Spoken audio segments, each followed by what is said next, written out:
Topper density. I'm going to show you my new topper before I get it cut, and then at the end of this video we're going to jump cut to after my topper has had the Lusta signature cut and also a thinning cut. So let's get into it.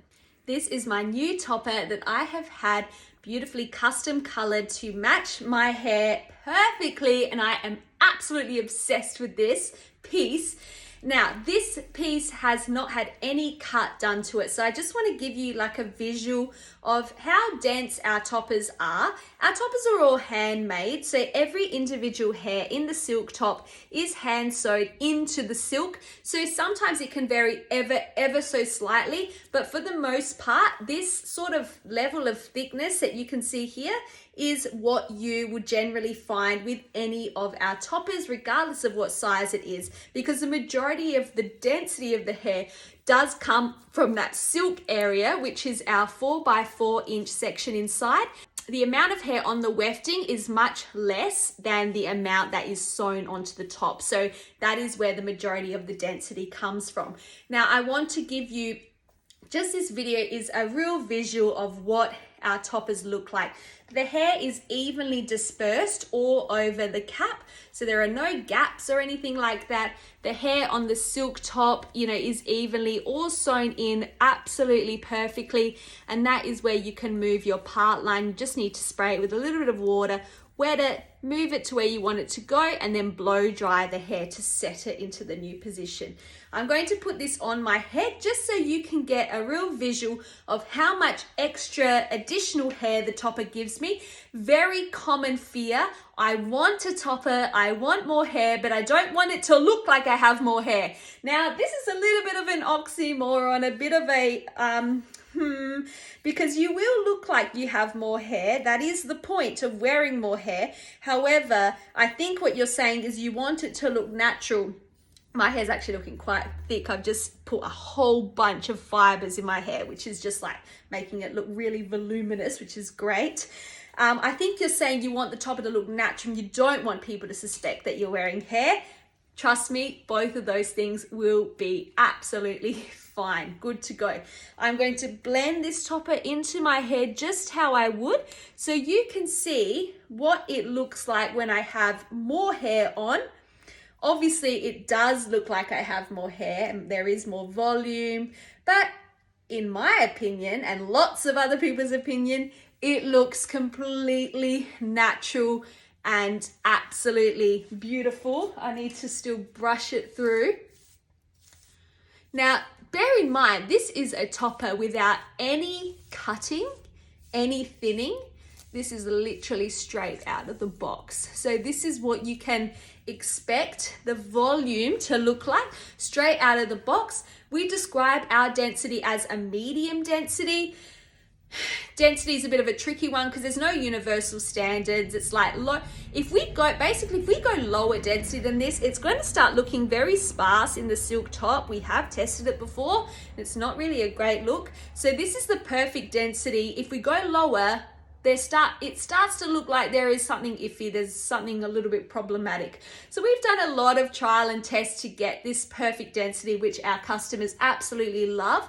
I personally think for me, this is a little bit too full. I just want it to be thinned out a little bit in the front. I need some face framing layers to be put in, hence the Lusta signature cut.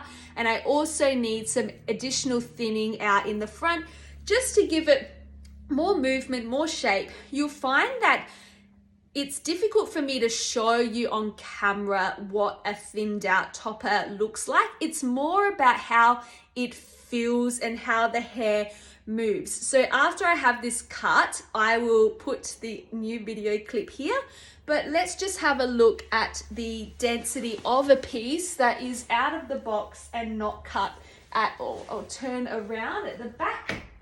I don't know if I'm in the camera, so you can see with your own eyes what the hair looks like. I hope I'm getting that for you. You probably don't want to thin it out in the back. The best place I feel is like just the front, cutting in some layers, getting some of that hair out so it just gives it a more natural feel, a bit lighter, a bit more like breezy. So stay tuned. Okay, so it's been a little minute. I've been meaning to make the second part of this video to show you the Lusta signature cut and what exactly that looks like. Now, it is always difficult to show you on camera, I guess, how it looks, because it's more the Lusta signature cut or any sort of thinning cut or low density cut in a topper. It's really more about how the topper feels and moves when it's on, not so much what it looks like. So we can see, obviously, this is what it looks like. It has shorter face framing pieces at the front, which work really well for me because I love to tie my topper up and I like to have shorter pieces out at the front. I feel it makes it look really natural, really realistic. So let's clip this in. So with any cut, we don't pluck the hairs out of the top of the topper. It's more from mid to ends in terms of like a thinning cut or like the Lusta signature cut. Okay, so visually here we can see those very subtle layers, and this piece has straightened, so if it is curled it will again it'll look different, obviously, but this one is straight with a little bit of a curl that's like dropped out over time. So we can see there the shorter bits at the front and then gradually going into the longest length. And as I was saying, like the best part about those shorter little bits is just when you tie the piece up, just being able to leave those front sections out, just to create a really natural looking, like kind of messy ponytail, which is my vibe at the moment. So I hope that explains the Lusta signature cut and gives you a bit of a visual in terms of what it looks like. But to emphasize again, it is more about the way it feels. There's a lot less hair in the front here. It just makes it like a lot more simple to create different styles, give it more movement, make it help it to frame your face more, and just make it feel more like you. When you've had the topper cut either by us or by your own hairdresser, which also is an option, you'll feel more comfortable wearing the piece, because remember, a piece out of the box is uncut and sort of a one size fits all, but all our hair is different, all our preferences are different. You know, the way that we wear our hair like will be different to what someone else prefers. So having it cut and customized to your needs is always the way to go in terms of making it feel and look more natural, and then in turn make you feel more confident to wear your piece. I hope that helps, and I'll see you in the next video. Bye.